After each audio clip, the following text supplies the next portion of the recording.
한 300군데를 어쨌든 양적으로는 지원을 한 것 같고, 그 중에 면접을 본 데는 한 5군데? 제 주변에 해외 취업하고 싶은 분들한테 드리는 말씀이 네트워킹을 하라예요.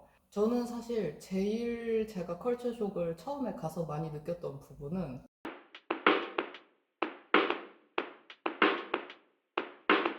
안녕하세요. 저는 허화정이고 지금 베를린에 위치한 바벨이라는 외국어 교육 이러닝 회사에서 신사업 기획하는 업무를 하고 있습니다.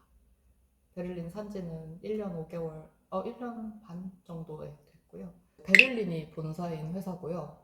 뉴욕에 지사가 한 개 있고 전체 규모는 1000명 정도 되는 스타트업이라기에는 좀 큰 스케일업이라고 보시면 될 것 같아요. 그리고 2005년에 설립됐나? 그래서 굉장히 오래된 편이고요. 독일에서는, 그리고 유럽, 서유럽 위주로는 모르는 분들이 없는, 외국어 공부하면은 생각나는 몇 개 안 되는 앱 중에 하나인 것 같아요. 저는 한국에서 그 엔터테인먼트 쪽으로 좀 알려진 C5 회사에 재직을 했었고요. 사실 거기밖에 안 다녀봤어요.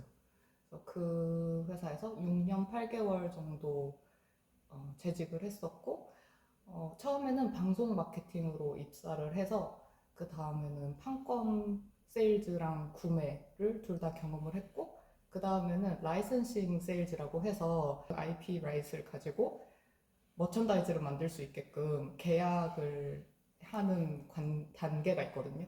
그래서 그 라이센싱 세일즈도 좀 했었고, 그리고 제일 마지막에 했었던 업무가 프로덕트 기획에 가까운 업무를 했었어요. 그래서 저희 회사 IP 중에 좀 인기가 있는 이제 어린이용 IP가 있었는데, 그 IP를 가지고 모바일 게임을 만드는 업무를 기획을 했었어요.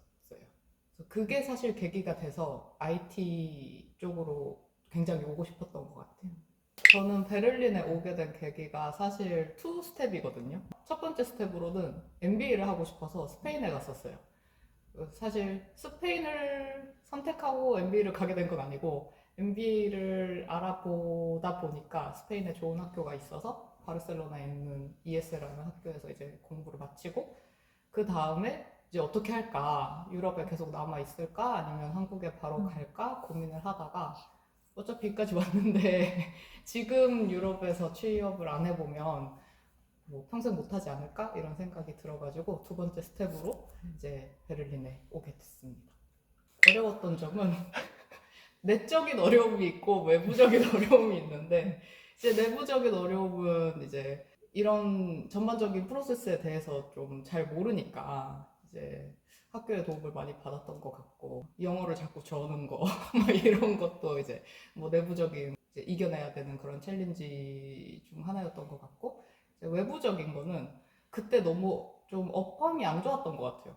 되게 핑계일 수도 있는데, 물론 나의 부족한 점도 굉장히 많지만 바깥도 녹록지 않았다, 약간 그런 말씀을 드리고 싶은데, 그때 제가 졸업했을 때 22년 5월 정도였거든요. 근데 그때 아마존이 처음으로, 창사 이래 처음으로 갑자기 사람들이 자르기 시작했어요. 그래서 아마존 면접까지 갔는데 떨어지고, 그 다음 주에 뉴스 보니까 사람들이 이제 자르기 시작했다 이러던 거예요. 거의 6개월을 졸업하고 백수였어요. 그냥 바르셀로나에 있으면서 계속 백수로 있었어요. 그러니까 그게 얼마나 지속될지도 모르잖아요. 이게 끝이 있는 게 아니니까, 그 구직 활동이라는 게. 그래서 그때는 되게 좀 막막했죠. 이걸 언제까지 하지? 그래서 약간 마음속으로 뭐 몇 월까지 해서 안 되면 그냥 한국에 가야 되나? 약간 그런 고민을 막 하던 찰나에 그 최후의 순간에 바벨이 돼가지고, 아마 제가 지원하는 회사가 그 당시에 토탈 300개는 넘을 거예요. 와. 근데 물론 그 중에는 묻지마 지원도 있고 막 정성스럽게 하는 지원만 있는 게 아니잖아요. 뭐 링크드인에서도 뭐 원클릭 지원, 그럼 뭐 이미 막 500명 지원한대 그냥 막 트레비 분수에 동전 넣듯이 그냥 이렇게 묻어가는 그런 것도 있는데, 뭐 열심히 준비한 건 그 중에 뭐 10%도 안 되겠지만 한 300군데를 어쨌든 양적으로는 지원을 한 것 같고, 그 중에 면접을 본 데는 한 5군데? 6군데? 밖에 없었어요. 저는 그때 당시에는 지금은 왜 그랬는지 모르겠는데 공부가 되게 하고 싶었어요. 진심으로. 평생 한 번쯤은 외국에서 해외에서 학교를 다녀보고 싶은데 그게 MBA 말고는 이제 기회가 없지 않을까라는 그런 생각 때문에 네, 처음에는 한국에서 일단 MBA를 가고 싶다. 이게 너무 커가지고 사실 취업 생각은 못했던 것 같아요.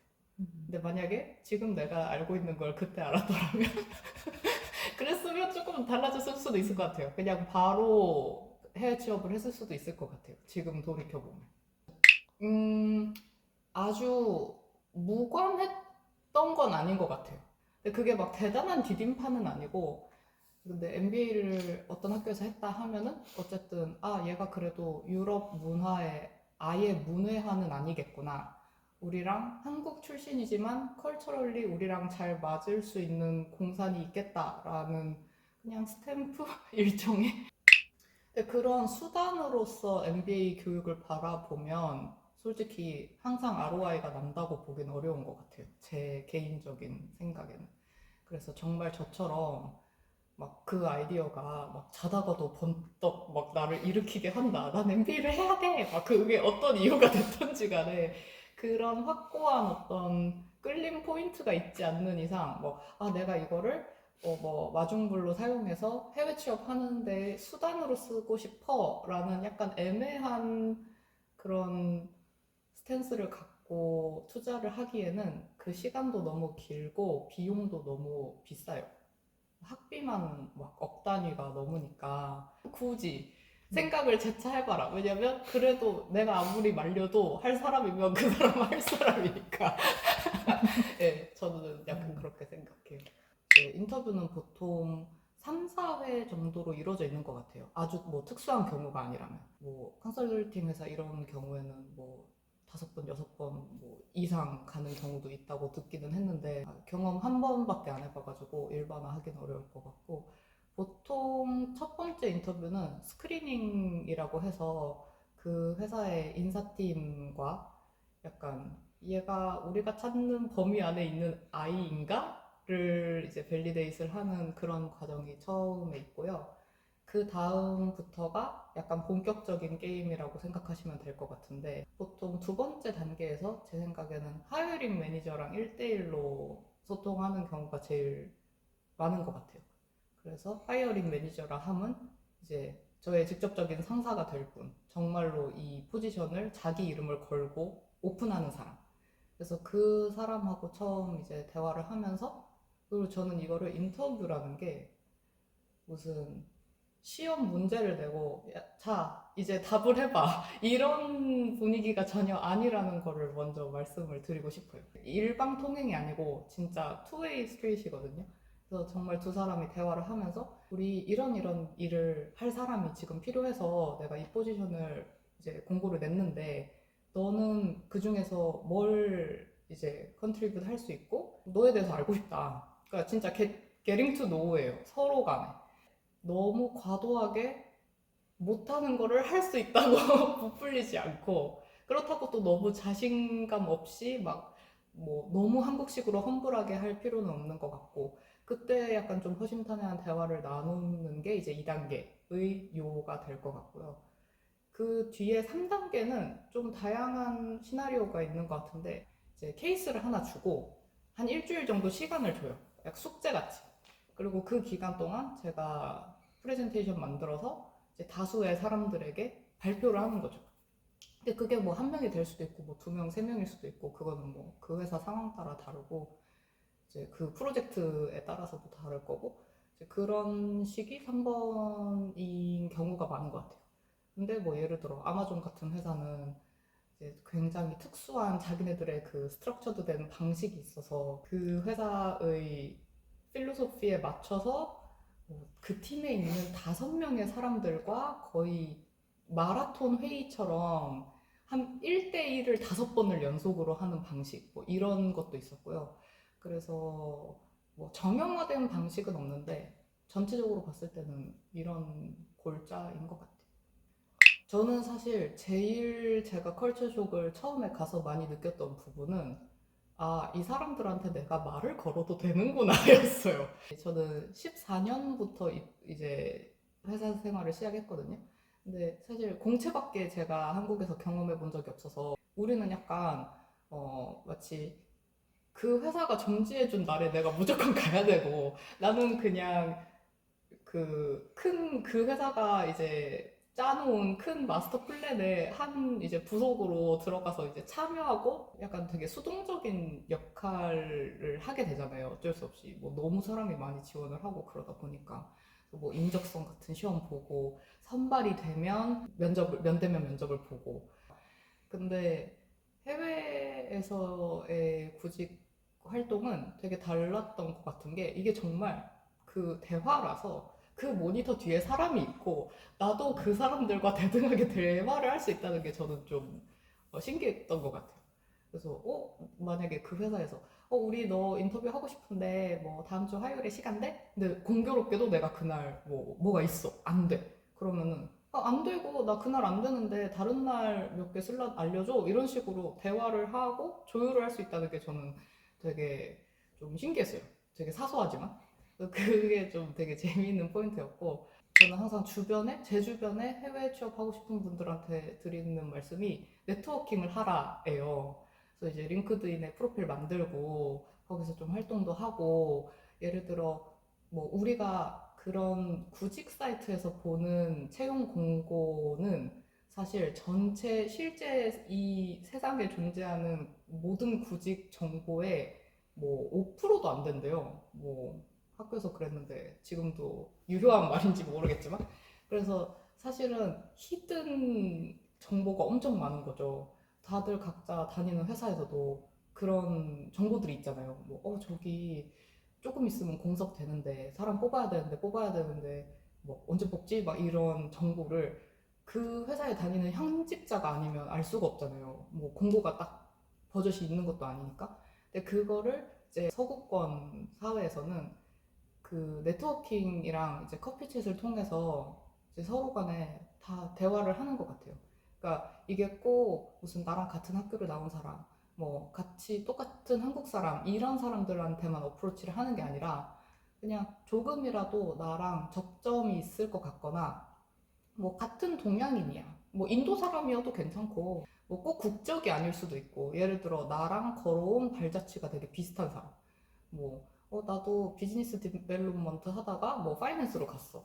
뭐, 근데 여기도 이런 사람이 있네? 그 링크드인 가면은 누가 무슨 회사 몇 년 다녔는지, 거기서 무슨 일 했는지 다 있잖아요. 그 완전 이력서 같은 거니까. 그래서 그런 걸 보면서 조금이라도 이제 말에 물꼬를 틀 수 있을 것 같은 사람을 이제 찾아서 자기 소개 간단히 하면서 뭐, 네가 가능하다면 뭐 20분만, 30분만 뭐 얘기해 볼 수 있겠냐 하고 이제 그 사람도 내가 얘랑 얘기하면 얘를 이런 방향으로 도와줄 수 있겠다라는 그런 이제 메시지가 담긴 그런 간단한 이제 문구를 보내서 대화를 시작하는 거죠. 사실 그거를 계속 하는 거예요. 취업 하는 내내, 구직을 하는 내내. 그래서 그렇게 해도 전혀 예의에 어긋나지 않고 저도 막 지금 12월인데 제일 바쁠 시즌 아니야? 이러면서 나 이거 괜히 보냈다가 욕먹는 거 아니야? 막 너무 뜬금없는 거 아니야? 너무 모르는 사람인데 아니면 뭐 너무 높은 사람인데 내가 이런 거 뭐 보내도 되나? 약간 이런 고민을 되게 많이 하는 것 같아요. 우리는 약간 overthinking 진짜. 근데 저도 뭐 당연히 한국에서 자라서 뭐 그런 경향이 있긴 한데 저는 이제 그게 없어진 것 같아요. 제가 이제 문과고 뭐 MBA 이런 거 한 거 뭐 다 필요 없고 이제 문과고 뭐 특별한 막 하드 스킬셋이 없는 사람이다 보니까 이제 결국은 자기의 그 생각을 명료하게 전달을 하는 게 굉장히 중요한데 사실 이런 국제적인 환경에서는 어쨌든 영어로 우리가 소통을 하고 있으니까 영어를 잘 해야 되거든요. 근데 그게 뭐 막 표현을 막 되게 유려한 표현을 알아서 막 되게 무슨 달변가처럼 말하라는 얘기가 전혀 아니고 자기가 진짜 하고 싶은 말을 적절한 뉘앙스를 담아서 뭐 약간 거친 표현이더라도 딱 적시에 그 표현을 사용해서 말할 수 있는 게 되게 중요한 것 같아요. 그래서 회사에서도 보면 뭐 원어민이라고 무조건 커뮤니케이션 능력이 막 좋은 것도 아니고 그게 업무 성과랑 뭐 비례하거나 하는 것도 아니거든요. 물론 그들이 뭐 어퍼핸드는 있죠. 그 자기네 나라 말이니까. 그 좀 더 막 우리처럼 생각을 막 안 해도 이렇게 술술술 나오는 면이 있으니까 그런 부분은 당연히 부러운 부분이지만 제가 드리고 싶은 말씀은 특히나 문과 출신으로 뭐 대단한 뭐 데이터 관련된 뭐 기술 뭐 어떤 뭐 아니면 뭐 디자이너시다 뭐 이런 아니면 엄청나게 멋진 그 이전 커리어를 갖고 계신 경우가 아니라면 더더욱이나 이제 비즈니스 영어 내지는 커뮤니케이션을 명료하게 하는 방법을 계속해서 이거는 약간 죽을 때까지의 숙제인 것 같은데 특히 회사 생활 하실 때는 이 부분이 중요한 것 같아요. 제 생각에 해외에서 살아보고 싶은 분들에게는 막연한 환상을 가지지 않는 것이 굉장히 중요하고 왜냐면 한국에서의 삶의 스탠다드가 굉장히 높잖아요 사실은. 그래서 어디를 가도 이만치 살기는 굉장히 어려워요. 베를린은 되게 어떤 면에서 약간 극과 극이에요. 좋은 부분은 굉장히 좋고 약간 실망스러운 부분은 좀 실망스러운데 그게 이렇게 잘 융화가 되어 있다고 해야 되나? 정말 좋은 점, 뭐 자연환경, 공기 좋은 거, 뭐 주말마다 갈 때 정말 많은 거, 그리고 도시인데도 자연이랑 맞닿아 있는 부분이 너무 많아서 사실 여기 뭐 호숫가나 숲만 구경 다녀도 제 생각에는 10년 살아도 다 못 가볼 것 같거든요. 너무 많아서. 그래서 그 정도로 환경이 되게 좋다는 생각이 들고요. 몰라, 제가 서울 출신이라서 더 그렇게 느끼는 걸 수도 있는데, 서울은 이거 좀 딴 얘기지만, 공원조차도 되게 무슨 게임 속에서 만든 것 같은 그 인공적인 게 있잖아요. 막 길이 다 깔려 있고, 막 지압하는 데 있고, 연못 있고, 마치 무슨 타이쿤 게임처럼 그런 느낌인데, 베를린은 그냥 그런 공원도 있는데 안 그런 공원도 많잖아요. 그냥 딱 갔는데 이게 공원이야 싶을 정도로 막 그냥 막 들판이 막 있는 경우도 있고 그냥 완전 숲 한가운데 있는 것 같은 느낌 나는 데도 있잖아요. 그래서 저는 그런 걸 되게 좋아해가지고 그런 부분은 한국에서 찾기 힘든 장점인 것 같고요. 또 뭐 미세먼지 없는 거 이건 뭐 두말하면 잔소리고 그런 부분은 굉장히 좋습니다. 어려운 부분 그냥 너무 뻔한 소리지만 음식이 약간 외식을 했을 때 뭔가 가격 대비 만족도가 낮다. 근데 이제 그냥 영어로 일하는 회사 다니는 거의 장점은 제가 생각했을 때 뭐 이게 저희 회사만의 특징이라고 생각하진 않는데 일단 의사결정이 투명하게 보이는 것 같고요. 한국보다는 회사 돌아가는 사정을 알 수 있는 게 훨씬 더 투명한 것 같아요. 그리고 다 같이 이게 영어가 다 같이 외국어인 사람들도 많거든요. 저같이. 그래서 그런 사람들끼리 모여 놓으니까 오히려 소통이 간단해지고 너무 미사용어를 안 쓰고 그냥 되게 직접적으로 영어가 완전 원어민인 사람들도 당연히 어느 정도 뭐 퍼센트까지는 모르겠지만 꽤 있거든요. 그런 분들도 있긴 하지만 어쨌든 절대 다수는 영어가 외국어이기 때문에 오히려 서로 좀 동등한 레벨에서의 소통이 된다. 그게 좋은 것 같아요. 근데 저희 회사 같은 경우는 독일 사람들이 좀 있기는 하지만 그들이 막 절대 다수는 아니거든요. 그래서 정서도 좀 더 인터내셔널 스탠더드에 가깝게 좀 형성이 돼 있는 것 같아요. 그래서 서로 좀 이해하는 분위기고 되게 평화로운 좀 동물의 숲 같은 느낌? 근데 사실 사람들이 베를린을 되게 트랜시토리 시리라고 하잖아요. 되게 막 회전문 같이 돌아가는 이제 시티. 왔다가 떠나고 왔다가 떠나고.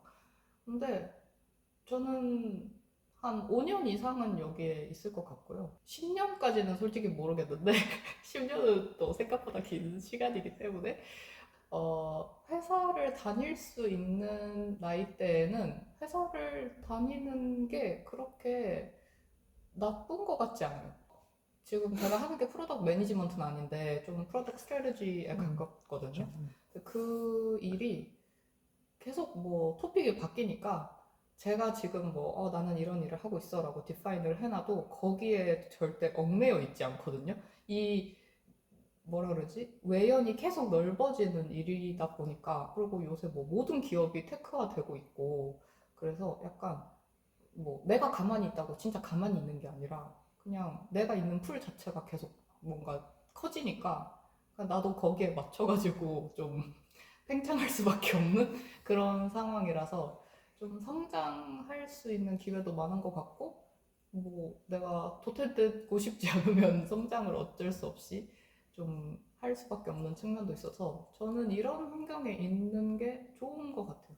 그러니까 보통 요새는 다들 회사 밖으로 나가고 싶어 하는 욕망이 많이 있잖아요. 근데 그게 뭐 전혀 뭐 잘못됐다 이런 게 아니라 저는 궁극적으로는 제 거를 하고 싶은 생각이 있는데 그 뭐 뭔진 모르겠습니다만 근데 어쨌든 회사를 다닐 수 있는 시간도 사실 우리 전체 인생에서 보면 그렇게 길지는 않은 것 같아요. 그래서 지금 내가 마음에 드는 회사를 만났고 내가 하고 싶은 일, 그나마 하고 싶은 일을 하고 있을 이 찰나의 순간이 별로 길지 않은 것 같아서 이 기회가 주어졌을 때 이거를 좀 최대한 해보는 게 저는 좋은 것 같아요.